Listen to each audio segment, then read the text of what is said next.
India TV YouTube channel को subscribe करें और बेल आइकन दबाएं।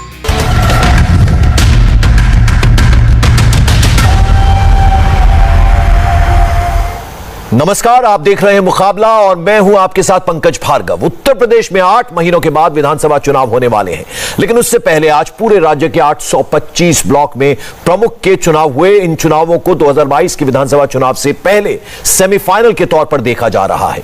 825 ब्लॉक में से 349 सीटों पर बिना वोटिंग के ही फैसला हो गया। सुबह 11 बजे से दोपहर 3 बजे तक 476 सीटों पर वोट डाले गए और फिलहाल वोटों की गिनती भी जारी है। ब्लॉक प्रमुख चुनाव के नतीजे भी आना अब शुरू हो गए हैं। अब तक आए नतीजों में 19 ब्लॉक्स पर बीजेपी ने जीत हासिल की है, तो वहीं सपा समाजवादी पार्टी अब तक सिर्फ एक ही सीट पर विजय उन्हें हासिल हुई है। यानी कुल मिलाकर देखा जाए तो 825 में से बीजेपी अब तक 352 सीट जीत चुकी है, तो वहीं समाजवादी पार्टी ने 14 सीटें अब तक अपने नाम की है। यानी काउंटिंग अभी भी चल रही है। और ऐसे में अब बड़ा सवाल यह है कि अगर बीजेपी सेमीफाइनल में ही इतनी बढ़त बना चुकी है तो क्या 2022 के फाइनल यानी विधानसभा चुनाव में भी बड़ी आसानी से जीत हासिल कर लेगी? इसी मुद्दे पर अब से कुछ देर बाद मुकाबला करेंगे। शाम 5:10 पर फौरन हाजिर होते हैं।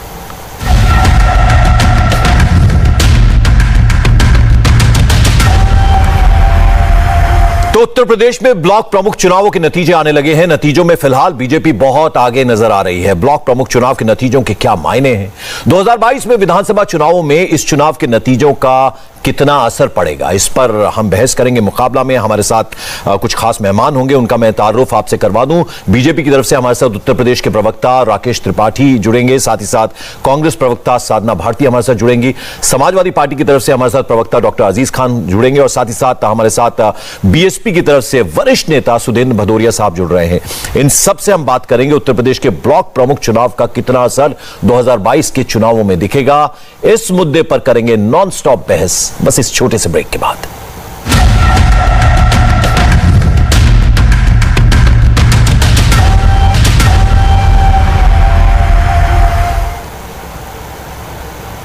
तो उत्तर प्रदेश में पंचायत चुनाव हुए, हमने देखा बीजेपी ने शानदार जीत हासिल की और अब ब्लॉक प्रमुख के चुनाव हो रहे हैं और यहां पर भी नतीजे सीधे सीधे लीड देते हुए नजर आ रहे हैं भारतीय जनता पार्टी को। तो क्या ये 2022 विधानसभा चुनाव का ट्रेलर है? इसी पर आज हम मुकाबला कर रहे हैं। हमारे साथ तमाम खास मेहमान जुड़ चुके हैं। राकेश त्रिपाठी जी, सबसे पहले तो जरा आप बताइए, अभी हम देख रहे हैं गाजियाबाद, अयोध्या, सीतापुर, इन तमाम डिस्ट्रिक्ट्स में आपके प्रत्याशी जो हैं वो जीतते जा रहे हैं, तो क्या कुछ आपके फेवर में जा रहा है? क्या आपको लग रहा है कि क्या क्या बातें जो हैं वो आपके फेवर में आई हैं?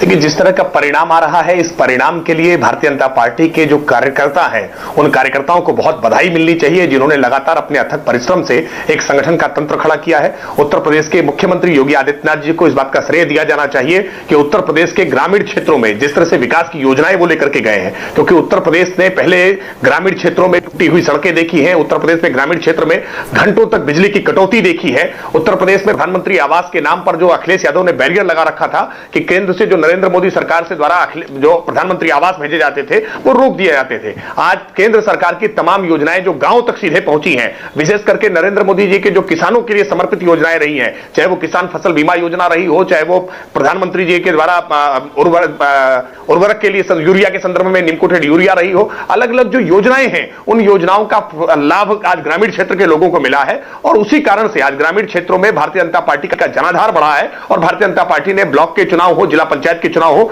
एक तरफा जीत हासिल की है। लेकिन कुछ दल ऐसे हैं जो उत्तर प्रदेश में मूक दर्शक बने रहे हैं, जो इस पूरे खेल में शामिल रह रहे हैं, चाहे वो कांग्रेस पार्टी हो। लोकसभा में एक सीट जिसके पास है वो जिला पंचायत के चुनाव में पूरी तरह से साफ हो गई है, ब्लॉक प्रमुख के चुनाव में नॉमिनेशन कहीं नहीं करने गई है। समाजवादी पार्टी अपनी इस हार को देख नहीं पा रही है, बर्दाश्त नहीं कर पा रही है और वो लगातार अराजकता फैला करके इस पूरी जीत के जो रंग को बदरंग करने का प्रयास कर रही है। राकेश त्रिपाठी जी, जरा सुधींद्र भदौरिया जी बैठे हैं, उनका भी जिक्र कर लीजिए, फिर मैं चूंकि वरिष्ठ है उनके पास जाना चाहूंगा, तो उनके बारे में भी अगर आप कुछ बोल दें बीएसपी के बारे में। सुधींद्र भदौरिया जी की पार्टी तो चुनाव से पहले ही बाहर हो गई है। उन्होंने चुनाव में हार स्वीकार कर ली है, इतनी हिम्मत तक नहीं जुटा पाई कि वो चुनाव लड़े। देखिए, बहुजन समाज पार्टी ना किसी आंदोलन में आती है, ना कहीं प्रदर्शन में आती है, ना जनता के सुख दुख में कहीं खड़ी होती है। केवल विधानसभा के और लोकसभा के चुनाव में किसी की बैसाखी तलाशने का प्रयास कर रही है कि बैसाखी तलाश करके अपनी पार्टी के अस्तित्व को बचाए रखा जाए। अब उत्तर प्रदेश में बहुजन समाज पार्टी अप्रासंगिक जैसी होती जा रही है। ठीक, सुधींद्र भदौरिया जी, आपने सुना समाजवादी पार्टी और कांग्रेस के पास मैं बाद में जाऊंगा, चूंकि आप सबसे वरिष्ठ हैं, आपने उत्तर प्रदेश को बहुत अच्छे से समझा है, जाना है, तो आप जरा जवाब दीजिए। वो कह रहे हैं कि आपको तो बैसाखियों की जरूरत पड़ती है विधानसभा और लोकसभा चुनावों में, और यहां तो आपने मैदान ही छोड़ दिया। देखिए, हमने तमाम दौर देखे हैं। हमने वो भी दौर देखा है जब भारतीय जनता पार्टी के श्री अटल बिहारी वाजपेयी जी भी चुनाव हारे। हमने वो भी दौर देखा जब इनके केवल 2-2 सांसद चुन के आए। पर ये लोकतंत्र में होता है, कभी कोई जीतता है, कभी कोई हारता है। पर लोकतंत्र की हत्या जिस प्रकार से हो रही है, ये हमने देखा और पूरे देश ने देखा है। जिस प्रकार से एक महिला को, जिस प्रकार से वहां पर वस्त्र खींचकर, उसकी साड़ी खींचकर जो कर इनके लोगों ने किया है कृत्य, ये बहुत ही शर्मनाक है। पर हम ये जानते हैं कि जो ये हम पर आरोप लगा रहे हैं, हमने हिस्सा नहीं लिया। अरे तो हिस्सा हमने पहली बार नहीं लिया, हमने कई बार। हम 2005 और 4 में जब इन्होंने, केसरीनाथ त्रिपाठी ने और इन्होंने मिलकर समाजवादी पार्टी की सरकार बनवा दी वहां पर, क्योंकि इनको ये लगा कि बीएसपी बहुत बड़ी ताकत बन जाएगी, इसलिए इन्होंने मदद करके मुलायम सिंह जी की सरकार बनवा दी। जब सरकार बनवा दी, उसके बाद जब चुनाव हुए तो ना इनका पता चला, ना अन्य पार्टियों का पता चला। बहन मायावती जी अकेले दम पर मुख्यमंत्री बनी। इसीलिए हमें यह मालूम था कि इस बार चुनाव में बीजेपी बहुत बड़े पैमाने पर लूटपाट करने जा रही है। हमने अपनी ताकत को संजो के रखा और हम उस ताकत का प्रदर्शन करेंगे। 2022 आने दीजिए, भारतीय जनता पार्टी का उसी तरह सफाया होगा जैसे बंगाल में हुआ। और मैं ये कह दूं कि ये जो बाहुबलियों के बल पर ये या अन्य, पहले के समय में समाजवादी पार्टी ने भी ये किया था कि 2004-5 में 6 में जब चुनाव हुए पंचायत के बड़े पैमाने पर वो जीते, और जब 2007 में चुनाव हुआ तो उनका पता नहीं चला। उसी प्रकार इस बार भारतीय जनता पार्टी का जब 2022 का चुनाव होगा, मैं दावे के साथ कहना चाहता हूं कि इनका कहीं अता पता नहीं होगा। ठीक है सर, बंगाल के जैसे परिणाम आएंगे। बिल्कुल सर, आपने जो बात कही वो सुन ली है राकेश त्रिपाठी जी ने भी। अजीज खान साहब, जरा अब मैं आपके पास आना चाहूंगा। देखिए, मायावती जी और बीजेपी, मैं आजकल ट्वीट्स पे, चूंकि सोशल मीडिया का जमाना है, हम बहुत सारे ट्वीट्स देखते हैं, तो देखिए आप पर दोनों तरफ से हमले हो रहे हैं। बीजेपी का यह कहना है कि पंचायत प्रमुख चुनाव में ना समाजवादी पार्टी की गुंडई चली और ना उनकी दाल गली, नतीजा बुरी तरह से हारे आप लोग। और ये ब्लॉक चुनाव में भी नजर आ रहा है जिस तरह से आप पिछड़ रहे हैं बीजेपी से, ऐसा बीजेपी का कहना है। और अभी आपने सुधींद्र भदौरिया साहब को सुना, मायावती जी ने भी ट्वीट किया, उन्होंने कहा कि हमें समाजवादी पार्टी के टाइम का जो शासन था उसकी याद दिलाई है इस बार बीजेपी का जो शासनकाल उसमें। तो यानी उन्होंने भी और बीजेपी ने भी आपकी बात कही। देखिए पंकज जी, जब से यह मुल्क आजाद हुआ है, शायद सत्ता की लालच या सत्ता की भूख इतनी मैंने नहीं देखी जितनी बीजेपी के अंदर पैदा हो गई है। ये सत्ता के लिए किस हद तक जा सकते हैं, ये जीता जागता नमूना है। जिला पंचायत अध्यक्ष के चुनाव से लेकर के ब्लॉक प्रमुखी के चुनाव तक आपने देख लिया। जिस तरीके से पत्रकारों को बंधक बना लिया गया, पत्रकारों पर हमला हुआ, आप समझिए आज प्रदेश की कानून व्यवस्था बिल्कुल चरमरा गई है। इमरजेंसी जैसे हालात पैदा हो गए हैं। आप देखिए, महिला का सम्मान करने वाली पार्टी, माननीय मोदी जी कहते साहब नारी के सम्मान में बीजेपी मैदान में, साहब ये नारा देने वाली पार्टी आज जिस तरीके से चीरहरण कराया गया, ये वाकई में बहुत दुखद है। ये इनका जो मुखौटा जो लगा हुआ है, जो आडंबर है, वो मुखौटा और आडंबर प्रदेश और देश की जनता देख रही है। एक बात आप समझिए, आप इस बात को समझिए, ये कह रहे हैं साहब ये जीत का प्रतीक है, जश्न। मैं कह रहा हूं ये जो हालात पैदा किए हैं साहब, जब लोकतंत्र पे आपको भरोसा ही नहीं है, लोकतंत्र को कत्ल करना है, संविधान की हत्या करनी है, तो चुनाव कराने की आवश्यकता क्या थी? भाई उत्तर प्रदेश में भी आप हैं, आप केंद्र में भी हैं, आप संविधान को खत्म कर दीजिए, आपको चुनाव कराने की जरूरत ही नहीं थी। क्योंकि जिस तरीके से आपने चुनाव कराया, वो चुनाव वाकई में जिस तरीके से हिंसात्मक चुनाव रहा, ये वाकई में इसकी जितनी निंदा किया है वो कम है। आप देखिए, नामांकन के दिन माता प्रसाद पांडे, एक ब्राह्मण हत्या, एक ब्राह्मण जो पांडे, एक ब्राह्मण बुजुर्ग ब्राह्मण को कहीं ना कहीं उनको जिस तरीके से अपमानित किया गया, ये वाकई में जनता ने देखा। ठीक है सर।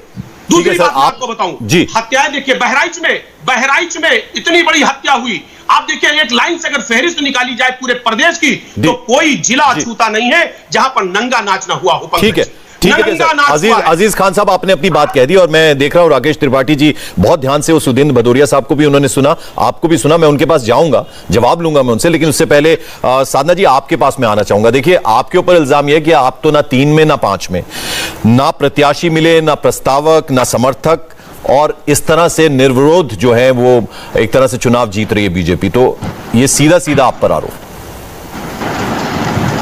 आदरणीय पंकज जी, उम्मीद करती हूँ जितने ध्यान से राकेश जी आदरणीय सुधींद्र जी को और आदरणीय समाजवादी पार्टी के प्रवक्ता को सुन रहे थे, उतने ही ध्यान से मुझे भी सुनेंगे, बीच में नहीं बोलेंगे।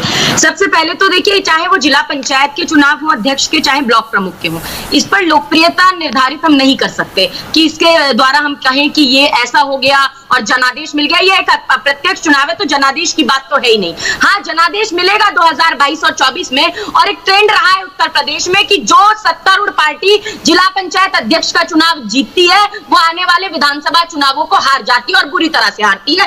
आने वाले भारतीय जनता पार्टी के साथ भी आने वाले चुनाव में यही होने वाला है। और जिस तरह से अभी कह रहे थे, फायदे की बात कर रहे थे राकेश त्रिपाठी की, तो मैं पूछती हूँ, अपने समय में जवाब देंगे कि आप बताइए किसको फायदा मिला पेट्रोल डीजल पर वैट लगाकर 4 लाख करोड़ कमाने में? किसको फायदा मिला चंदा चंपत घोटाला राम मंदिर जमीन में किया गया? किसको फायदा मिला 450 का सिलेंडर 900 रुपए का कर दिया? और किसको फायदा मिला राफेल घोटाले में? किसको फायदा मिला जो आप सड़कों पर एक महिला के भाजपा के कार्यकर्ता चीरान कर रहे थे? और आज ही की घटना, बहराइच के अंदर एक महिला बीडीसी को भाजपाई गुंडों ने जबरन खींचने की कोशिश की, किडनैप करने की कोशिश की। जब उसके जेठ ने अपोज किया तो उसके जेठ मायाराम लोधी की सरेआम हत्या कर दी गई। 19 जिलों से हिंसा की खबरें आती हैं। और जिस तरह आपने देश की हालत कर दी है ना, उसमें तो यही है कि जिस दिन भूख बगावत की सीमा पर आ जाती है, उस दिन भूखी जनता सिंहासन को खा जाती है। तो ये दम्भ और अहंकार में मत रहिए, सत्ता से सड़क पर आ जाएंगे आप। ठीक है, ठीक है साधना जी, आपने अपनी बात की। राकेश जी, आपने ध्यान से इन तीनों को सुना। देखिए,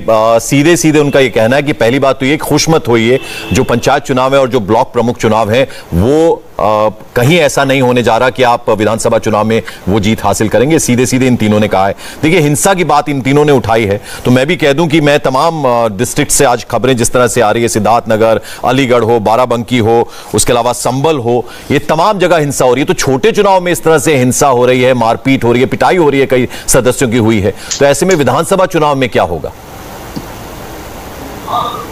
देखिए पंकज जी, इस बात को मैं जिम्मेदारी के साथ कहूंगा कि जब पंचायत के चुनाव उत्तर प्रदेश में हुए हैं, जिसमें बीडीसी के सदस्य चुने गए, जिसमें जिला पंचायत के सदस्य चुने गए, जिसमें ग्राम प्रधान चुने गए, उसमें किसी प्रकार की कहीं कोई हिंसा नहीं हुई है। वो डायरेक्ट इलेक्शन था। डायरेक्ट इलेक्शन में बार बार समाजवादी पार्टी हो या कांग्रेस पार्टी हो, जो ईवीएम पर आरोप लगाने वाली पार्टी है, जब बैलेट पेपर से चुनाव हुआ, इन्होंने किसी तरह की कोई आपत्ति नहीं की, कोई अराजकता नहीं की, और परिणाम जो आया, उस परिणाम को देखने के बाद इनके होश फाख्ता हो गए, क्योंकि वो परिणाम एक तरफा भारतीय जनता पार्टी के पक्ष में थे। और भारतीय जनता पार्टी ने जिला पंचायत अध्यक्ष के चुनाव में हो या ब्लॉक प्रमुख के चुनाव, देख लीजिए, आप चुपचाप सुनिए।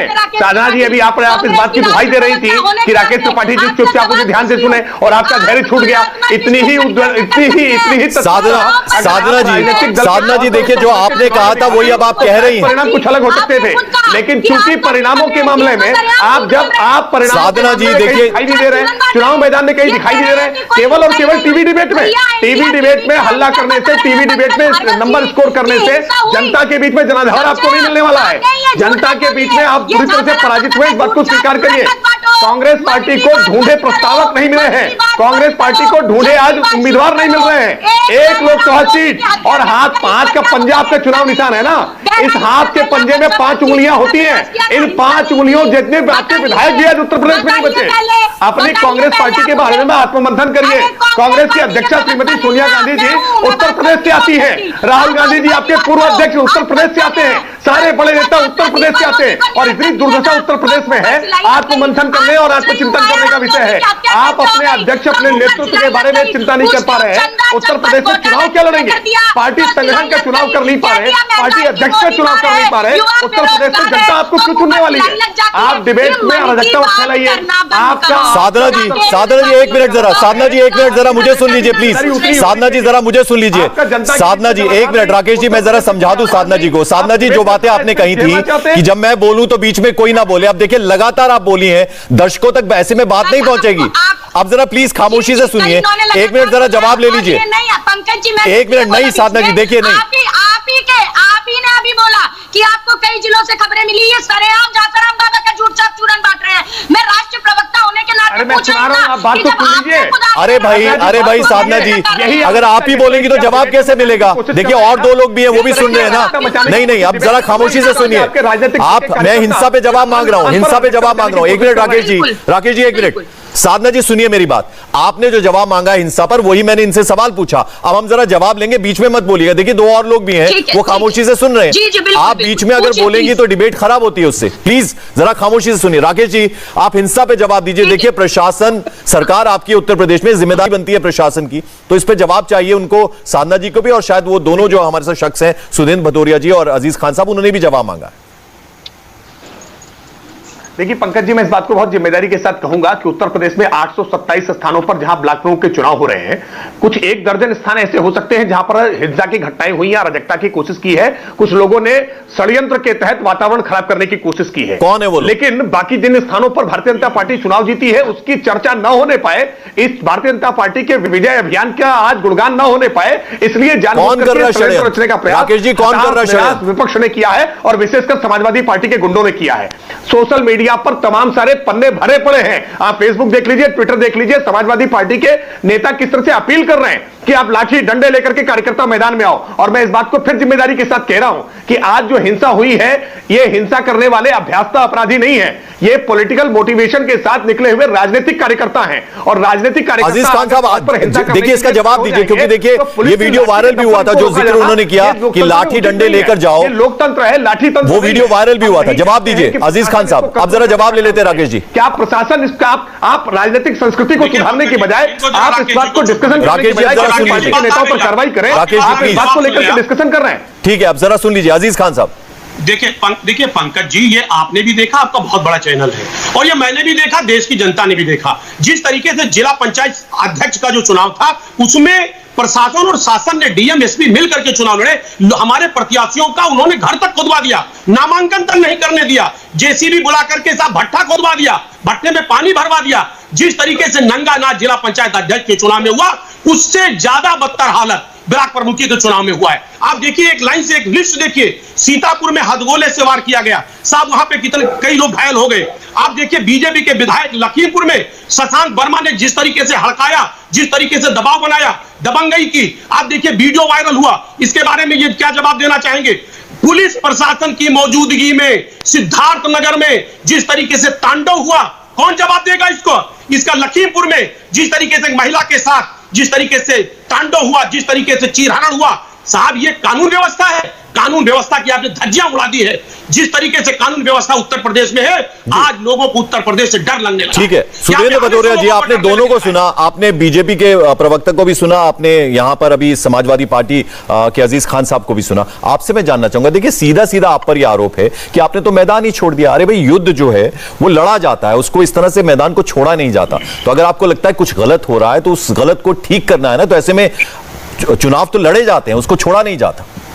देखिए, मैंने शुरू में कहा और मैं फिर से दोहरा दूं, हम लोग सीधे चुनाव के लोकतंत्र में यकीन रखने वाले लोग हैं। हम विकेंद्रित व्यवस्था में भी चाहते हैं कि चुनाव हो, पर ये जो चुनाव होता है इनडायरेक्ट इलेक्शन का, ये बाहुबल का चुनाव होता है, धन बल का चुनाव होता है, जिसका आपने इस बार प्रदर्शन भी देखा, अभी भी देखा जिला पंचायत में। जिला पंचायत के चुनाव, मैं इटावा जनपद का रहने वाला हूं, मैं आपको बतला दूं, मैंने अपनी आंखों से एक दौर में जब अन्य सरकारें थीं, देखा था किस प्रकार से गाड़ियों में खींच खींच के हमारे चुने हुए जो प्रतिनिधि थे उनको ले जाया जाता था। हमने वो दौर देखा और हमको मालूम था कि भारतीय जनता पार्टी की सरकार इस बार उसी प्रकार से जैसे 2004, 5, 6 के अंदर हुआ जब श्री मुलायम सिंह जी मुख्यमंत्री थे, इस बार योगी जी के मुख्यमंत्री रहते हुए वो सब दोहराया जाएगा। हमारे पास पुराने अनुभव थे,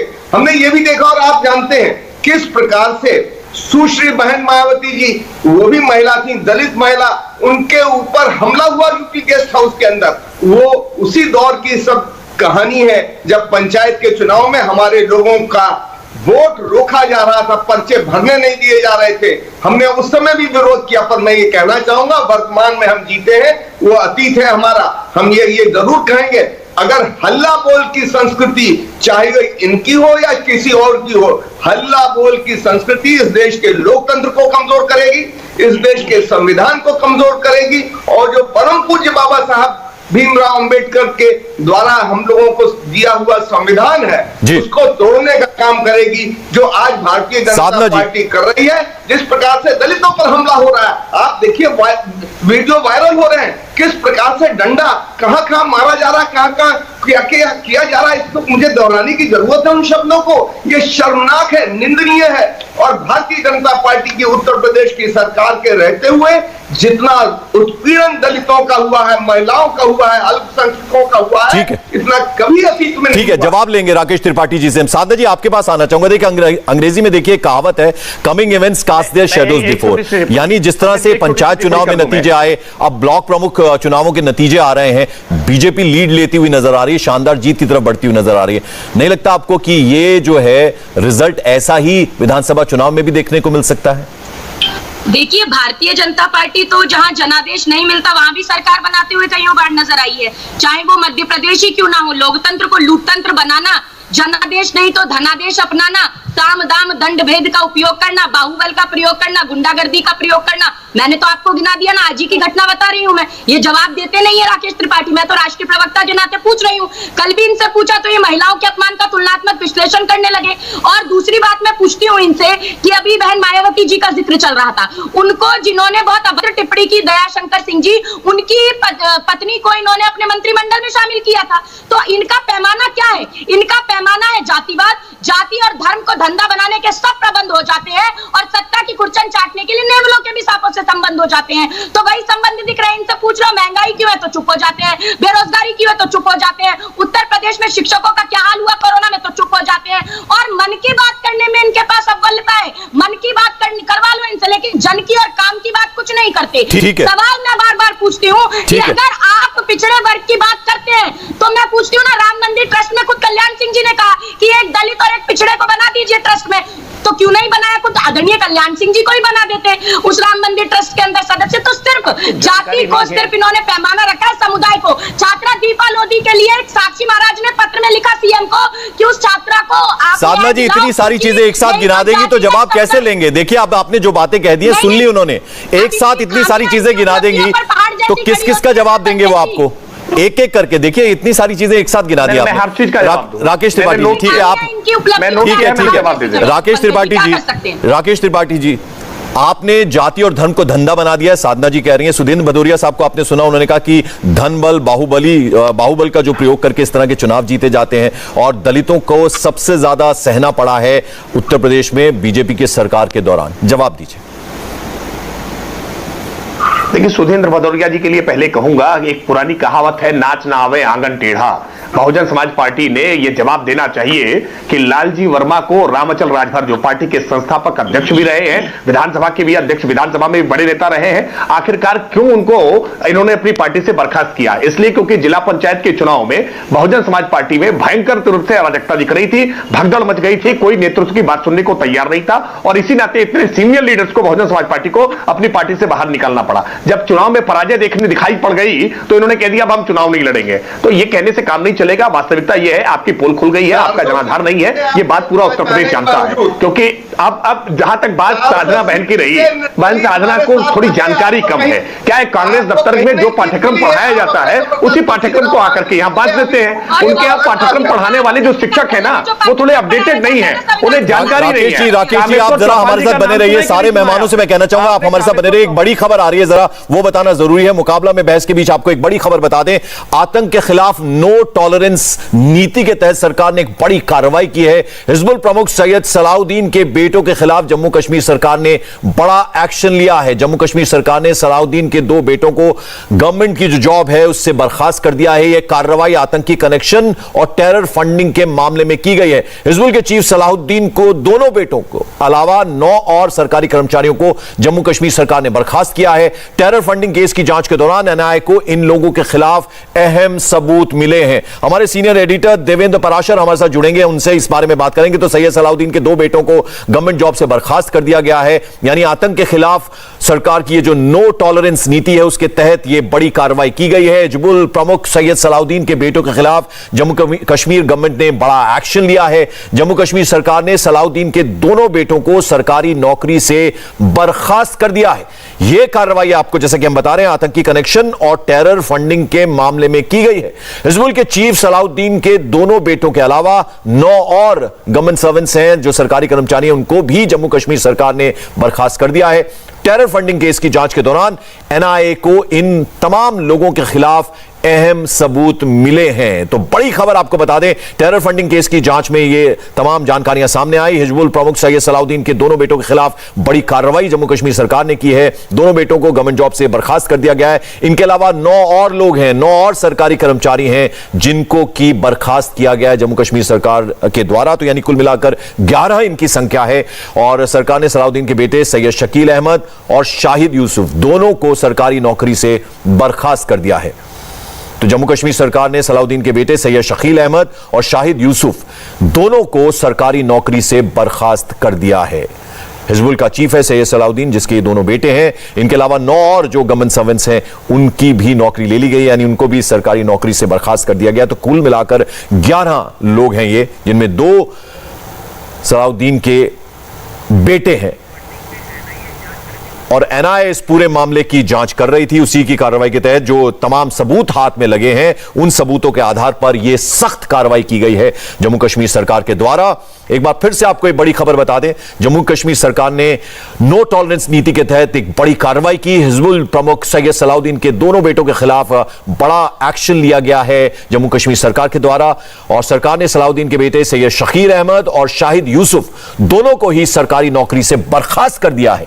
यह कार्रवाई आतंकी कनेक्शन और टेरर फंडिंग के मामले में की गई है। हिजबुल के चीफ सलाउद्दीन के दोनों बेटे, इनके अलावा 9 और गवर्नमेंट सर्वेंट्स हैं जिनको भी जम्मू कश्मीर सरकार ने बर्खास्त किया है। टेरर फंडिंग केस की जांच हो रही थी और एनआईए को इन 11 लोगों के खिलाफ कई अहम सबूत मिले और इन सबूतों के आधार पर ही एक कड़ी कार्रवाई की गई है। एकदम नो टॉलरेंस नीति है गवर्नमेंट की और इसको लेकर बहुत स्ट्रिक्ट है गवर्नमेंट। और ऐसे में ये बड़ा एक्शन लिया गया है इन 11 लोगों के खिलाफ, जिनमें 2 सैयद सलाउद्दीन के बेटे हैं और इनके खिलाफ आतंकी कनेक्शन और टेरर फंडिंग केस में इन सबूत मिले थे। इनके खिलाफ 11 लोग हैं कुल मिलाकर, 2 सलाउद्दीन के बेटे हैं, उनके अलावा 9 और गवर्नमेंट सर्वेंट्स हैं जिनके खिलाफ ये बड़ा एक्शन, बड़ी कार्रवाई जम्मू कश्मीर सरकार के द्वारा की गई है। तो नो टॉलरेंस नीति जिसके तहत बड़ी कार्रवाई की गई है। हिजबुल के चीफ है सलाउद्दीन, उसके दोनों बेटे और 9 और गवर्नमेंट सर्वेंट्स हैं जिनके खिलाफ ये बड़ा एक्शन जम्मू कश्मीर गवर्नमेंट ने लिया है। और टेरर फंडिंग केस में जांच चल रही थी, एनआईए की ये बड़ी जांच चल रही थी जिसमें कई अहम सबूत इन 11 लोगों के खिलाफ मिले और किस तरह से आतंकवादी गतिविधियों में ये एक तरह से शामिल थे, किस तरह से इनके खिलाफ ये तमाम सबूत मिले हैं और उसके बाद ये बड़ी कार्रवाई की गई है। सैयद शकील अहमद एक बेटे का नाम, दूसरे बेटे का नाम शाहिद यूसुफ, इन दोनों को सरकारी नौकरी से जम्मू कश्मीर सरकार ने बर्खास्त कर दिया है। इनके खिलाफ आतंकी कनेक्शन और साथ ही साथ टेरर फंडिंग केस में इनके नाम जो थे वो सामने आ रहे थे और कई अहम सबूत एनआईए को मिले और एनआईए की जांच के बाद ये जो सबूत मिले उसके आधार पर यह कड़ी कार्रवाई की गई है और इनको बर्खास्त कर दिया गया है। इनमें आपको बता दें 4 कर्मचारी जो हैं वो अनंतनाग के हैं, जबकि 3 जो एम्प्लॉयज हैं गवर्नमेंट एम्प्लॉयज वो बारामूला के हैं। जम्मू कश्मीर के अलग अलग इलाकों में यानी 4 कर्मचारी जो हैं वो अनंतनाग के, जबकि 3 कर्मचारी बारामूला के हैं। इन सभी लोगों को गवर्नमेंट जॉब से बर्खास्त कर दिया गया है। कड़ी कार्रवाई की गई है जम्मू कश्मीर सरकार के द्वारा और कई अहम एनआईए को मिले थे सबूत इनके खिलाफ और जिसके बाद इन पर यह कार्रवाई की गई है। हिजबुल प्रमुख है सैयद सलाउद्दीन, जिसके दोनों बेटे, उनके खिलाफ यह कार्रवाई की गई है। उसके अलावा 9 और लोग भी इनमें शामिल हैं। देवेंद्र पराशर हमारे सीनियर एडिटर इस वक्त हमारे साथ। देवेंद्र, और क्या अपडेट, क्या जानकारी? इसमें 11 जम्मू कश्मीर प्रशासन में काम करने वाले वहाँ पे जो सरकारी कर्मचारी हैं उन 11 लोगों को सैक किया गया है। और जो सैक करने की वजह है उसमें टेरर फंडिंग, टेरर लिंक वजह है। और इसमें जो कानून है 311(2)(c ये अधिकार देता है, भारत का संविधान ये अधिकार देता है। उसी अधिकार के तहत जम्मू कश्मीर में एक टास्क फोर्स बनाया गया था। उस टास्क फोर्स में जुडिशरी सेक्टर के लोग हैं, विधायी सेक्टर के लोग हैं, पुलिस अधिकारी हैं। उन लोगों ने जो रिकमेंडेशन किया था, वो जो रिकमेंडेशन का जो आधार था, NIA ने जब रेड किया था तो उसमें जो दो सबसे प्रमुख नाम हैं उनमें जो वैश्विक आतंकवादी है सैयद सलाहुद्दीन, उसके 2 बेटे, और वो दोनों बेटे वहाँ जम्मू कश्मीर के सरकारी कर्मचारी थे, टेरर फंडिंग में लिप्त थे। सऊदी अरब से हवाला के जरिए टेरर फंडिंग का इन्वॉल्वमेंट था। जाहिर तौर पर इन सारी सबूत के आने के बाद उस टास्क फोर्स ने ये रिकमेंड किया था कि इनको सैक किया जाना चाहिए। जो टॉप सोर्सेज है वो हमें बता रहे हैं कि इन दोनों की सैकिंग की गई है और इसके अलावा 9 और लोग हैं। कुल 11 लोगों को आज सैक किया गया है। और जो सैक करने का आधार है टेरर मामले में इनके इन्वॉल्वमेंट को लेकर, चाहे फंडिंग का मामला हो या फिर टेररिस्ट को मदद करने का मामला हो, या फिर कुछ केसेस ऐसे भी हैं जिसमें टेररिस्ट को इन्फॉर्मेशन दिया जा रहा था। एक केस ऐसा भी है जिसमें टेररिस्ट को भागने में मदद दी गई। तो कुल मिलाकर आतंकवादियों के साथ साठगांठ के चलते ये कार्रवाई की गई। और इसमें पंकज एक बड़ा मैसेज ये है कि 24 जून को जो बैठक बुलाई गई थी ऑल पार्टी मीटिंग, और उसके बाद में शायद ये संदेश जम्मू कश्मीर में एक सेक्शन में कहीं ना कहीं गया कि ऐसा तो नहीं कि जो आतंकवाद के खिलाफ कार्रवाई की जा रही थी उसमें किसी प्रकार से कोई ढील होगी, या जो पॉलिटिकल प्रेशर जम्मू कश्मीर के जो दल हैं जैसे PDP या NC की बात करें तो वो जो जिन बातों को कहते हैं उस दबाव में कहीं कोई प्रशासन ना आ जाए। ये इस बात का सबूत है 11 लोगों के खिलाफ जो कार्रवाई की गई है कि जम्मू कश्मीर में दोनों चीजें साथ साथ चलेगी। डेमोक्रेटिक प्रोसेस ऑलरेडी चल रहा है, वो वैसे ही चलते रहेगा। दूसरी तरफ आतंकवाद के खिलाफ जो कार्रवाई है वो कार्रवाई इस प्रकार से बदस्तूर जारी रहेगी, जिसमें देखा गया कि जो वैश्विक आतंकवादी सलाहुद्दीन के दोनों बेटों को सैक किया गया है। उसके अलावा जो 9 और लोग हैं देवेंद्र, अगर उनके बारे में कुछ अपडेट, कुछ जानकारी आपके पास हो। जैसे कि बताया जा रहा है कि पुलवामा और बारामूला से 1-1 कर्मचारियों को सस्पेंड किया गया, जबकि अनंतनाग से 4, उसके अलावा बडगाम से 3, यानी अलग अलग ऑफिस में ये लोग काम कर रहे थे। और ये कुल मिलाकर 9 लोग हैं सैयद सलाहुद्दीन के 2 बेटों के अलावा। जी हाँ, टोटल 11 लोग टोटल हैं, जिनमें से 8 गवर्नमेंट एम्प्लॉय हैं जिनको जो चौथी मीटिंग हुई थी उस टास्क फोर्स की उसने ये रिकमेंड किया था। इसमें जैसा कि पहले मैंने आपको बताया कि इसमें अलग अलग मामले हैं। किसी मामले में दिख रहा है कि कोई टीचर है, उसने किस प्रकार से आतंकवादियों को इन्फॉर्मेशन दिया। किसी मामले में दिख रहा है कि आतंकवादियों को भागने में मदद किया। कोई उसमें टेरर फंडिंग में इन्वॉल्व है। तो कुल मिलाकर जितनों को सैक किया गया है वो सिर्फ और सिर्फ एंटी नेशनल एक्टिविटीज के चलते ही उन लोगों को सैक किया गया है। और आप जब ये कानून बना था भारत के संविधान के 311(2)(c के आधार पर जब टास्क फोर्स बना था, माफ कीजिएगा, तो उसके बाद जम्मू कश्मीर में आपने देखा होगा कि तब बहुत सारे लोगों ने, खासतौर पे जो सेपरेटिस्ट माइंडसेट के जो लोग हैं, उन लोगों ने इस बात पर बहुत ऑब्जेक्शन किया था। लेकिन जम्मू कश्मीर प्रशासन उसमें अड़ा रहा और जम्मू कश्मीर के उपराज्यपाल मनोज सिन्हा बार बार इस बात को कहते रहे हैं कि जो कानून के हिसाब से जो कार्रवाई है, संविधान के हिसाब से आतंकवाद के खिलाफ जो कार्रवाई है वो किसी भी क्षेत्र में वो कार्रवाई बदस्तूर जारी रहेगी। बाकी डेवलपमेंट और डेमोक्रेटिक प्रोसेस अपनी जगह पे चलता ही रहेगा। बिल्कुल। और हम एक और अहम जानकारी आपको दे दें कि शकील अहमद जो एक बेटा है सलाहुद्दीन का, वो श्रीनगर के शेरे Kashmir institute of medical sciences में काम करता था, जबकि शाहिद यूसुफ जो दूसरा बेटा है वो श्रीनगर में कृषि विभाग में काम करता था। दोनों ही गवर्नमेंट एम्प्लॉयज हैं जिनकी अब नौकरी चली गई है, इन्हें बर्खास्त कर दिया गया। देवेंद्र पराशर हमारे साथ। देवेंद्र, ये लिस्ट यहां 11 पर रुकती है या ये लिस्ट और भी बढ़ सकती है?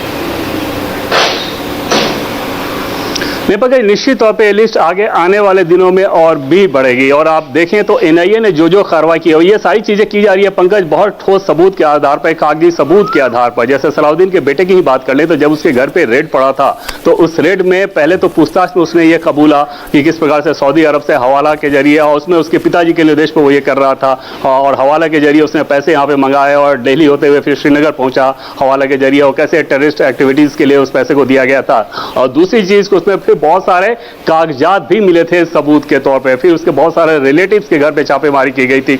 तो कुल मिलाकर सबूतों के आधार पे जब पूरा सबूत इकट्ठा हो गया उसके बाद टास्क फोर्स के सामने वो सारी चीजें थी और टास्क फोर्स ने उस पर रिकमेंड किया, जिसके आधार पर जम्मू कश्मीर प्रशासन और जम्मू कश्मीर के उपराज्यपाल मनोज सिन्हा ने यह कार्रवाई की। आमतौर पर पंकज जैसे मामलों में देखें तो उसको एक कानूनी प्रक्रिया के तहत उसको उलझाने की कोशिश की जाती है, मामले को लंबा खींचने की कोशिश की जाती है, और उसके चलते इस टास्क फोर्स का। देवेंद्र, आप हमारे साथ बने रहे। इस वक्त की बड़ी खबर एक बार फिर से अपने दर्शकों को बता दें, देवेंद्र आपके पास मैं लौटता हूं, आपको बड़ी खबर बता दें, हिजबुल प्रमुख सैयद सलाउद्दीन के बेटों के खिलाफ जम्मू कश्मीर सरकार ने बड़ा एक्शन लिया है। जम्मू कश्मीर सरकार ने सलाउद्दीन के दोनों बेटे सैयद शकील अहमद और शाहिद यूसुफ दोनों को सरकारी नौकरी से बर्खास्त कर दिया है। यह कार्रवाई आतंकी कनेक्शन और टेरर फंडिंग के मामले में की गई है। हिजबुल के चीफ सलाउद्दीन के अलावा, दोनों बेटों के अलावा 9 और सरकारी कर्मचारियों को जम्मू कश्मीर सरकार ने बर्खास्त किया है। टेरर फंडिंग केस की जांच के दौरान एनआईए जो इस पूरे मामले की जांच कर रही थी, उनको इनके खिलाफ बहुत अहम सबूत मिले और उसके बाद यह बड़ी कार्रवाई की गई है। शकील अहमद जो एक बेटा है सलाउद्दीन का,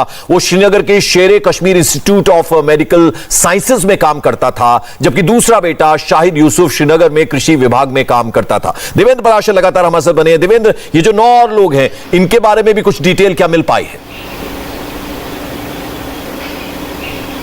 यह पंगा निश्चित तौर पर इनके बारे में डिटेल मिली है। जैसे कि मैंने पहले बताया, जैसे एक शख्स उसमें अनंतनाग के है जो है वो जमात इस्लामी और उसके दूसरे संगठन के साथ उसमें टेररिस्ट एक्टिविटीज में इन्वॉल्व रहते थे, लोगों को मोबिलाइज करने में इन्वॉल्व रहते थे। दूसरे शख्स ने आतंकवादियों के भागने में मदद की थी। तो कुल मिलाकर ये जो 9 नाम है, हर एक के बारे में स्पेसिफिक इंफॉर्मेशन था कि किस टेररिस्ट एक्टिविटीज में इनका इन्वॉल्वमेंट था, डायरेक्ट या इनडायरेक्ट, किस प्रकार से उसमें जो मनी फंडिंग, जो फंड इकट्ठा किया जा रहा था आतंकवादी गतिविधियों के लिए, उसमें इनका इन्वॉल्वमेंट था, किस प्रकार से भारत के खिलाफ, देश के खिलाफ दुष्प्रचार करने के मामले में ये लोग उसमें इन्वॉल्व रहते थे। तो कुल मिलाकर बाकी सारे के सारे जो 9 केसेस हैं वो भी इसी तरीके के हैं और एंटी नेशनल एक्टिविटीज के चलते ही इन्हें भी सैक किया गया है।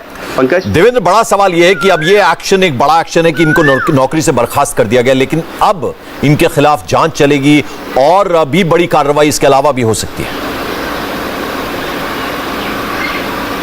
और पंकज, ऑलरेडी वो एनआईए के रडार पे हैं और गिरफ्तार करके पूछताछ भी किया गया। ये सारी चीजें तो चल रही थी, लेकिन उसमें बड़ा मसला ये था कि जब ऐसे स्थिति में जब इतनी सारी चीजें एंटी नेशनल एक्टिविटीज में सीधे सीधे इन्वॉल्वमेंट का सबूत हो और उसके बावजूद वो सरकारी कर्मचारी हो, तो ये एक बड़ा सवाल था कि ऐसा कैसे हो रहा है, ऐसा क्यों हो रहा है। जाहिर तौर पर यह कोई आसान फैसला नहीं होता जम्मू कश्मीर के लिहाज से अगर आप देखें, क्योंकि उसमें कठोर कार्रवाई की जरूरत होती है, दृढ़ इच्छा शक्ति की जरूरत होती है और उसके तहत ये सैकिंग किया गया है। बाकी जो कानूनी कार्रवाई है वो तो चलते रहेगी। और ये जब कानून लाया गया था तो उसका पर्पस ही यही था कि हमारे टॉप सोर्सेज ये बताते हैं कि दिल्ली में एक मैसेज है कि किस प्रकार से जम्मू कश्मीर में वहां के सरकार में बहुत सारे ऐसे लोगों को घुसाया गया है जो आतंकवादियों के न सिर्फ सिंपैथाइजर हैं बल्कि उनके साथ इन्वॉल्व रहते हैं। और उस इन्वॉल्वमेंट के कुछ नमूना हमने देखा कि किस प्रकार से इतने सारे सबूत के बाद आप सोचिए कि जो वैश्विक आतंकवादी और सलाउद्दीन, उसके 2 बेटे, उनके खिलाफ इतने सारे सबूत और एनआईए को मिले थे, उसके बावजूद अगर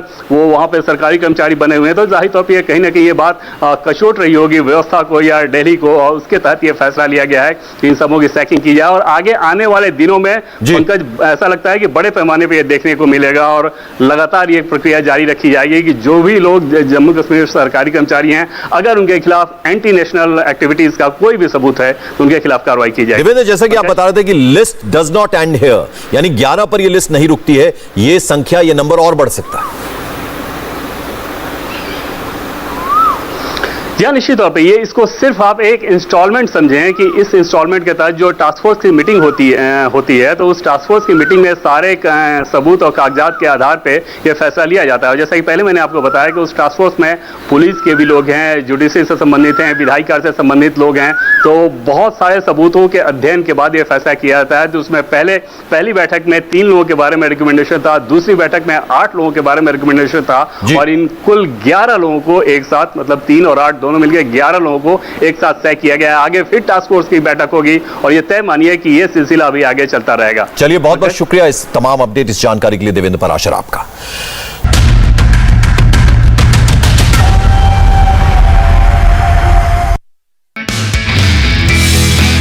नमस्ते, मैं हूं मीनाक्षी जोशी। वीडियो और खबरों से अपडेट रहने के लिए India TV YouTube channel subscribe करें, बेल आइकन दबाना ना भूलें। जुड़े रहें इंडिया टीवी के साथ।